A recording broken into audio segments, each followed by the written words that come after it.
Hi, everybody. Welcome to the third episode of our Filmmaking Diary series, where we discuss how we make our films, the failures, the successes, the accomplishments, and how it eventually leads on to our next project. Today, we'll be discussing All Cats Go to Heaven, our third film. All Cats Go to Heaven was a film that was inspired by Wes Anderson's Asteroid City, and it's a script that beat out two other scripts to be made.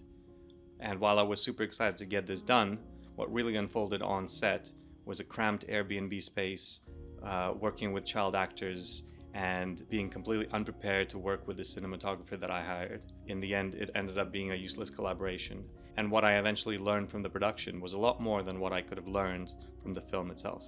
So let's get right into this film, see what we learned, and see how we ended up with the product that we have.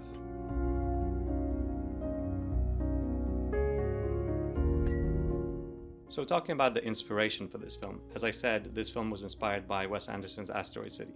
Specifically, the scene where Tom Hanks' character tries to convince his daughters to allow him to bury their pet. In our film, I very much wanted to lean into the aspect of grief, magic, and the belief that there's an afterlife. In our story, the grandfather has no belief in an afterlife and has a sort of a detachment towards death, and he's confronted with his granddaughter's belief in afterlife and the need to have a proper send-off for the cat. So I wanted to build this story around that central conflict and see how it unfolded.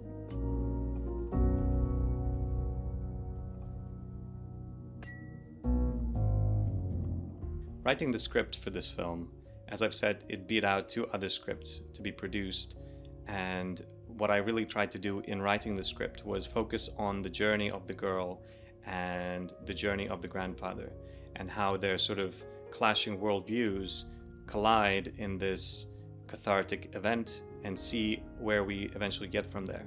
Leaning towards a positive outcome, I concluded the story where the grandfather finally accepts the possibility of an afterlife and has a transformation himself. It was very interesting trying to write a story with two characters with very conflicting worldviews and see how they bounced ideas off of each other while respecting their characters' boundaries. For example, the grandfather was not able to physically intervene in the process of the catharsis.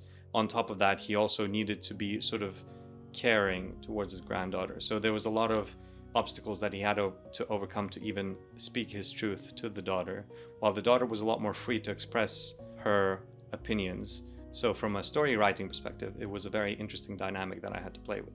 And what I learned specifically with this film is that the script is actually a lot longer than the final product you see on screen.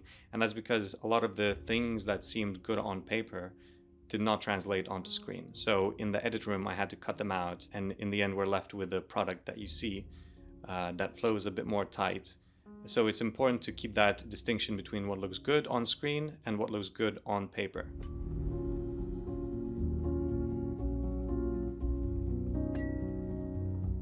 Now, as I've alluded to before, the central lesson and sort of the biggest transformation from previous film to this film was that this was the first time that I actually got to work with a proper cinematographer. Unfortunately, going into this production, I had a very limited idea of what a cinematographer was supposed to do, was capable of doing, and so my working with a cinematographer was a complete waste of time and a complete flop, and I even in times found that the person was more in the way than helpful during the production, and that's because I completely misunderstood their role or what they were supposed to do.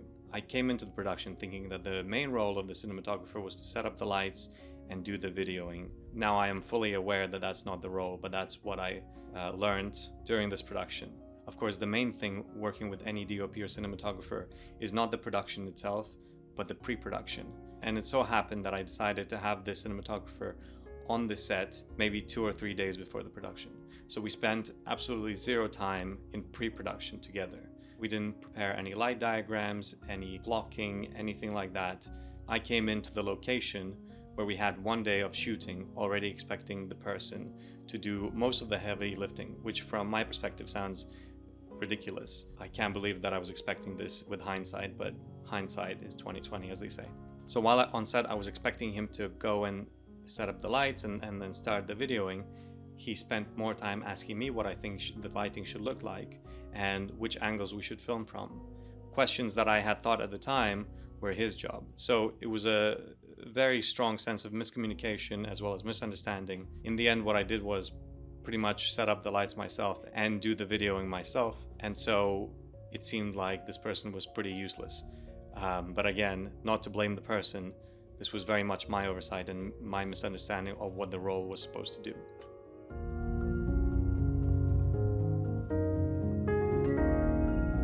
So the next thing I did in the production to prepare for the shoot was storyboard. Now, back to the cinematographer thing, I wish I had done this together with him, but I didn't know that I had to do this or that this was the best approach. So I did everything myself. Not only did I do it myself, but the drawings, as you can see, they're very hard to understand for anybody who's not fluent in my drawing skills. They're not, my drawing skills are not the best. So it was more so a map for myself to try to remember what I had decided to shoot. So with this sort of approach, it seems very obvious that there would be miscommunication with the cinematographer, and the cinematographer's role would seem redundant. So what I did was I tried to draw a storyboard that would tell me how to shoot the film on set. So at this time, a lot of the ideas that I used were pretty basic. I tried to employ the rule of thirds for a majority of the shots to position the roles of the grandfather and granddaughter to give a sense of superiority and inferiority over one another when they're confronting each other, as well as deciding to shoot everything on sticks, mimicking the sort of style that the inspiration came from of Wes Anderson's Asteroid City. And these are sort of the basic decisions that I made, as well as the general composition of all the shots, as you can see. So I wanted to have a very clean and very clear approach, a wide, an over the shoulder, and a two-shot for pretty much every interaction for this film. This way, at least, I knew for certain that a film was going to be able to be edited in the editing room, even if there was no apparent artistic choices made. And as you can see, the sort of pattern repeats throughout the film from the first scene, second scene, third scene. We have the wide, the over the shoulders, and the two shots and the singles, as well as a few inserts. So the inserts sort of come in from the script. We have the clock, we have the sort of dead cat. And for myself, I had a plan of which shots to prioritize during the filming and which were secondary. So obviously the inserts were more secondary and we were only going to capture them if we had time, while the wides and the over the shoulders and the singles were primary.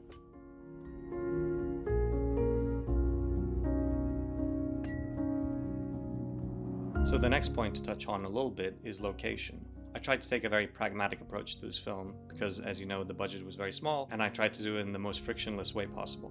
So what I did was rent a small Airbnb apartment where we would have the cast, the crew, the props, the set and everything in one place, sort of easily accessible for everybody. So one of the main things that I had to decide going in, and because this is an Airbnb, I didn't really have time to go in there before the shooting day, so I didn't really have much time to decide these things. But what I had to decide when I came in there was where exactly things were going to go. So where exactly we were going to have food, where exactly we're going to store the props, as well as the set and the charging, and finally which bits need to stay clean for the shooting. What I didn't anticipate was that this Airbnb would be so cramped, so it was quite difficult. We actually had to do all of the data and charging on one of the beds while the eating was done in one of the bathrooms and just off the balcony. In this way, trying to keep the set clean of any rubbish and for continuity as well. While in the end it ended up being quite cheap, and I was quite lucky that the location was all right. It was not the best choice on my part because I couldn't look at the location before shooting, so I couldn't make these executive decisions beforehand. If I had to do it again, I would definitely choose a location that I could see before the shoot and see if it's right, see if it's enough space, see if we can set up the cameras the way we want them.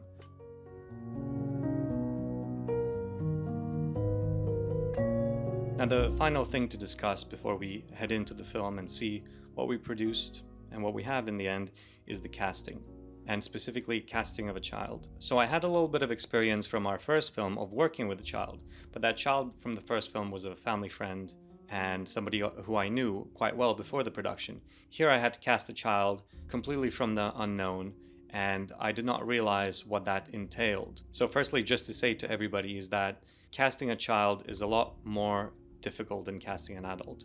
You have to look at their sent-in tapes completely differently from how you would look at an adult.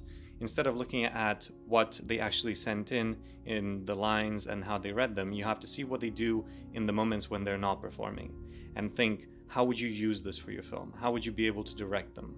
So what I did was prioritize the children who seemed to keep the story alive while not delivering lines. So the kids that sort of had an idea of what was going on when they were not speaking.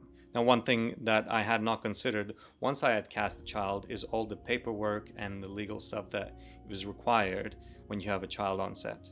So if you're having a production where you do require a child, just remember that you will need additional time to complete additional paperwork, as well as some of the payments will have to be made additionally for the child. So some of the things that were included that obviously an adult does not need, a child needs a chaperone to be present at all times during the production.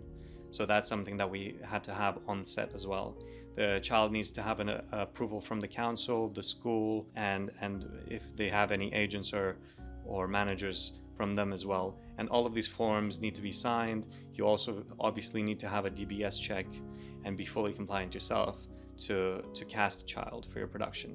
So again, just be aware that these are requirements to have a child on set. So this made the production a little bit more stressful, but it did make the learning curve a lot steeper, which is very nice.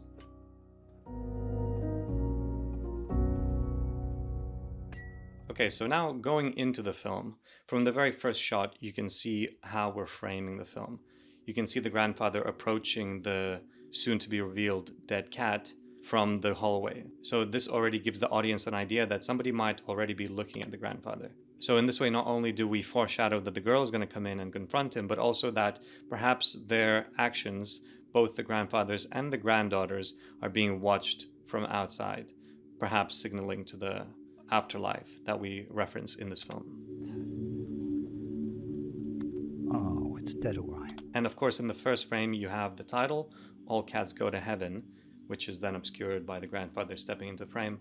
Something that you might notice from this title compared to our later films is that it's not the same font. And only from the next film onwards did we decide to standardize all the fonts of all the titles in our font that we had created for the company.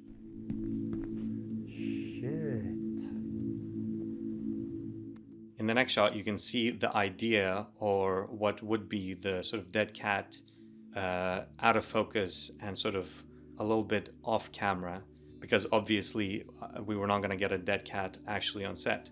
So this was just a plush toy that we set up for the shoot. But to make this work and to make it believable, it had to be sort of obscured and not fully seen on camera. So I had to get really close with the camera to the cat so I could hide it enough so it wouldn't be recognizable as a plush toy, as opposed to a dead cat, which is supposed to be in this film. Reveal yourself! And another little Easter egg that you can see from the shot is the fish slippers the grandfather wears. So this is to play on the idea of fish being mortal enemies with cats, and maybe he's with the fish and maybe he killed the cat, or who knows, and that's why the girl comes up and accuses him next of killing the cat. Rat. I yield. Pray, grant an old man leave for a minute, please. From the next shots, you can see very clearly our lighting choices for this film. So firstly, we really try to accentuate the colors of purple and pink, because as you know, every color has a meaning, and because we try to lean into this idea of magic, afterlife, reincarnation, the mystical, we thought that the purple and the pink would really accentuate these points. Further to this, what we did was place actual lights next to the practicals, so the practicals would seem stronger and the light would seem like it's coming from the practicals as opposed to preset lights. Finally, to make the lighting a little less harsh, what we did was put towels over the lights and made them bounce off of each other to sort of diffuse that lighting and make it softer and warmer. This was an idea to sort of accentuate the idea of the family, the love, and not make it basically a murder drama. Wait, I have an amulet that can shield me. Next in the film, we have an insert of the watch and the grandfather bringing in his watch. First to say, this shot was a lot harder to shoot for some reason than anticipated. And that's because the watch and the time is quite close. So what we needed to do is to have the grandfather place the watch sort of naturally, but quite quickly as you would, but also in the right position for people to see the time. And actually it took maybe 10 tries for us to get to the position. he would go on top or at the bottom and we wouldn't be able to see the time. So again, this shot took a lot longer than I thought it would have. And one more thing to say about the timing. When writing the script, I had decided that he checks the time because he wants to know when the bin man comes. So he'd be able to dispose of the cat and not have the daughter see him. But the arbitrary time that I decided of the bin man was never actually revealed to the audience. So while this check may be understandable, it's important to note what information is not given to the audience and whether what you're showing them is enough to understand what you're trying to show them. Reveal yourself, mortal wretch. I yield. Pray. Now we see the girl come in with her little wand, waving it around, and the grandfather step in front of the cat to sort of try to hide the scene that he's trying to dispose of. And they sort of engage in this language of magic, and she's playing around, and he's trying to minimize the situation by going along with her words. And this is why I tried to write his lines in this language, even though he wouldn't entertain her in this way if he wasn't trying to hide a dead cat. However, with this heightened language, what I didn't realize was that, firstly, it would be quite troublesome for both actors to learn these lines, but also a lot of the actors don't know how to express ideas through words that they're not really familiar with. So, as you can see, some of the lines land quite dryly and they don't really deliver the idea that I had behind them. So if I was to redo this again, I would either give them a bit more time to learn these lines, go a little bit in depth with them individually of what each line means, change them if they need to be changed. But as you can see, the beats don't really land at the moment as the film stands. So the father is supposed to get an idea of using magical language to distract the girl from the cat, but there's no separation of the ideas, as you can tell, from the earlier statements that he's making to the next one. And this sort of separation is what punctuates the film. So without it, it just sort of feels flat, and that's why we have the situation where it's not really clear of what is happening. Wait, I have an amulet that can shield me. Next, we go into the insert of the trash bag as the grandfather tries to get rid of the cat as the girl luckily leaves the room. Again, same problem persists in this close-up as we had in the previous insert, in that I had a very clear idea of how I wanted it to look, but I did not realize that to get that idea specifically on camera in the angle that I want, it would take a lot longer and a lot more takes than I first anticipated. So again, with this take, like previously, we had to do 10, 12 maybe takes of this shot where he would roll the trash bag out enough and rip it in a satisfying sort of fashion for the audience.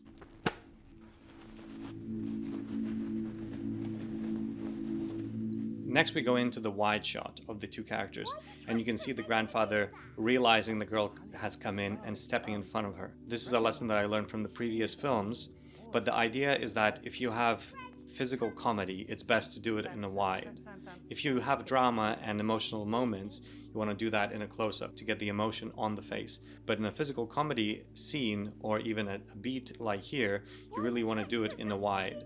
So this would not have been as funny if we had done this focusing specifically on his or her face. A very old cat. Reg, come. Sam. In this next bit, the grandfather finally succumbs to her questioning and reveals the cat is actually dead. However, as you can see in this film, what happens is that there's basically too much dialogue for the amount of actions that there are.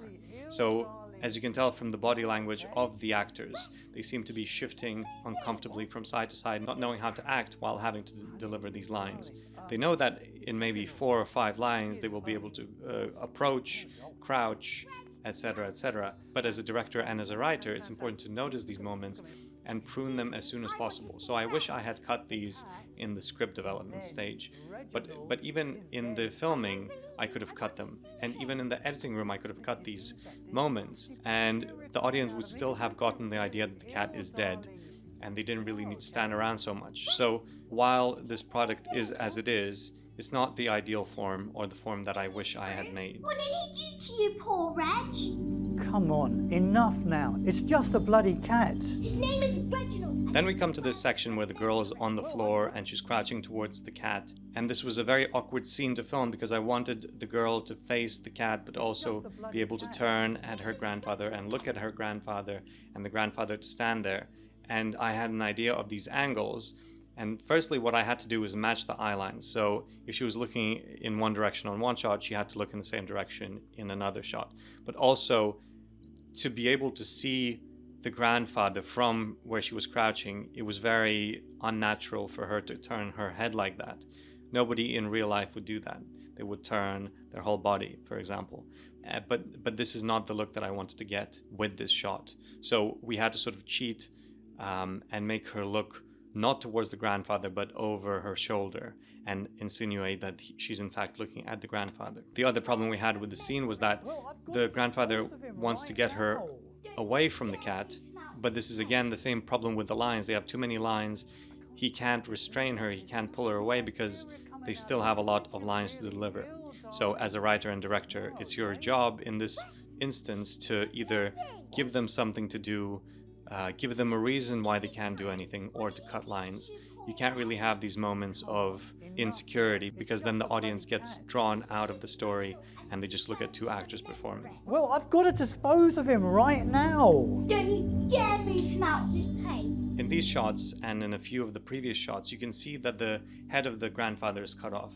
And this was precisely because I had written the film from the perspective of the girl and the sort of eye line that she would have. And I wanted to show the grandfather sort of just a menacing form, somebody who lurks, somebody who doesn't really understand the girl.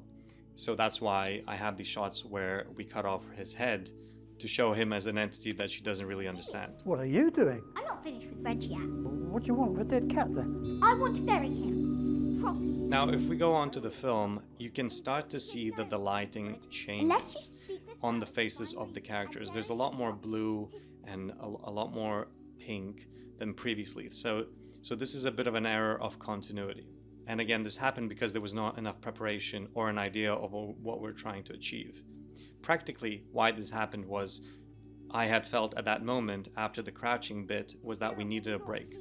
Working with child actors, you have to sort of gauge their energy levels. You can't just sort of plow through if they're tired. So we decided to have a pizza break.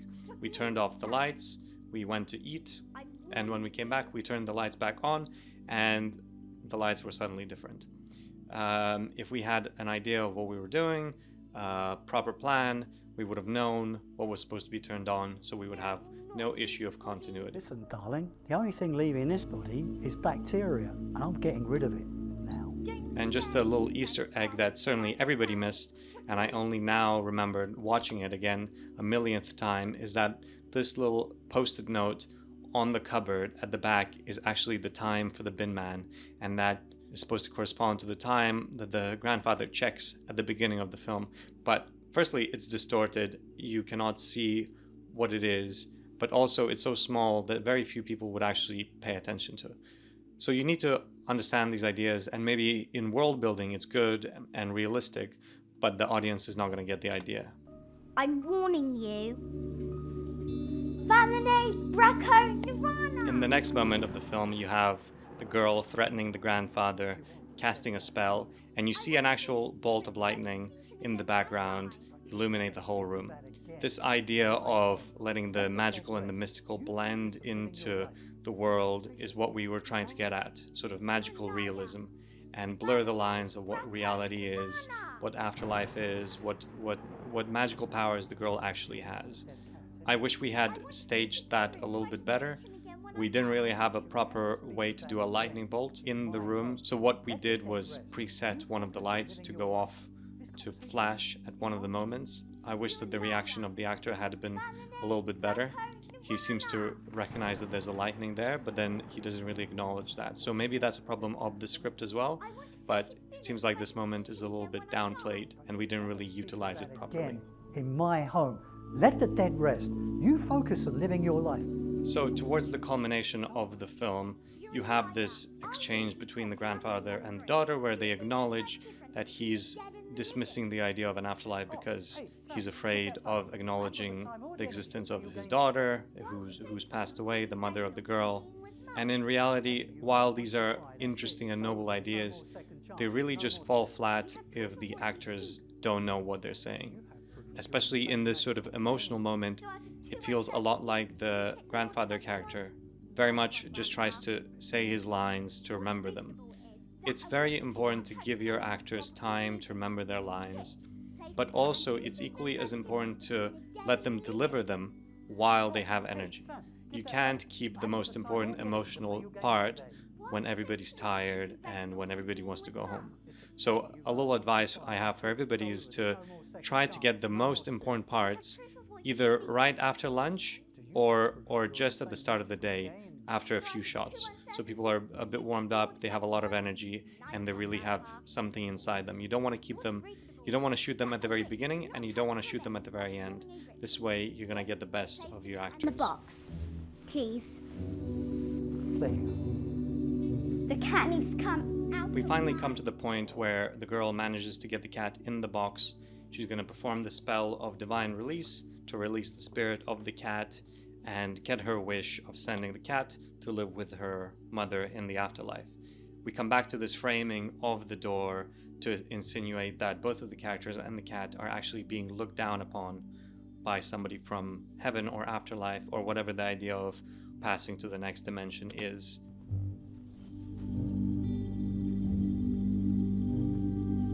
A little bit about story structure. It feels a little bit, and maybe this is a fault of the acting, of the lack of action, lack of motivation, but it seems a little bit circular. The grandfather wants to get rid of the cat, then he can't, then he wants to get rid of it again, then he gives it. If I had to do it again, what I would change are the obstacles specifically for the grandfather. And if I had known that I was going to work with this actor, I would give him a lot more physical obstacles specifically. He seems to be okay with delivering physical obstacles, but when it comes with sort of mental obstacles, it seems a little bit more difficult for him to change.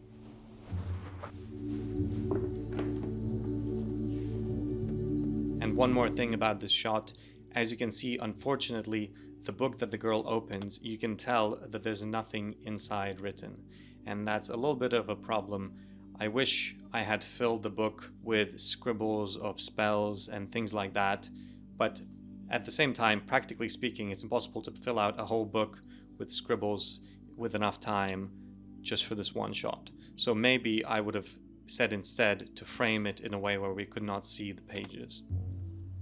Indomie, Villadin, Reginald E. Now we come on to the spell itself, and these words were of course written by me onto the script, but were very much an ad-lib of random gibberish words to insinuate the language of spells. And what I did was I told the girl not to worry about the words. They could be anything as long as they sound like spells. So what she did was write these words in the book and then reference them as she was speaking. In this way, actually, it seems like she was reading from a spell book and casting a spell, and it seems natural. So this is an idea that I didn't have, but the girl had, and I'm really thankful to her for having this idea and putting these words into the book. Indomie V Dolomus E Corandum Bud. E Corandum Bud. Finally, a little allusion to the lightning that we had in the beginning and some of the magical bleeding into the reality previously. There's a small sound of maybe the cat spirit leaving or something like that as the spell is cast. And this again alludes to the idea of magic being in our world. And when the girl hears this, she responds naturally that the cat is gone and that it's just a body and that they need to dispose of it.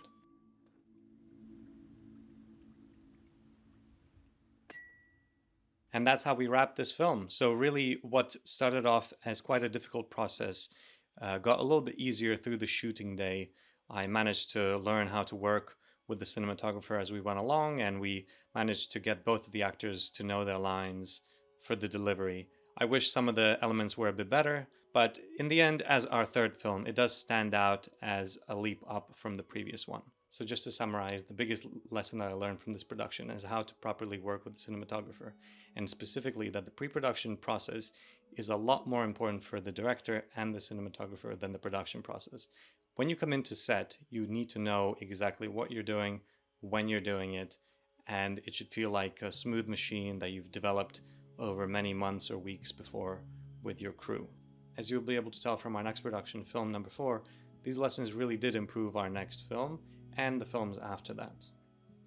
Further to this, learning how to work professionally with the child and all the paperwork that's involved with that was really helpful, because There were subsequent productions where I worked with another child, and knowing this stuff beforehand was very instrumental. Finally, one more note to give to people that I learned from this production specifically is to understand when people from your set, from your cast or crew, require a break. Just to stay in tune as a director with their needs and feelings, and see if their ideas and emotions and delivery is trailing off. Maybe you need to stop, maybe you need to have a coffee break, a tea break, a snack break, maybe you need to go for a walk, have a pizza.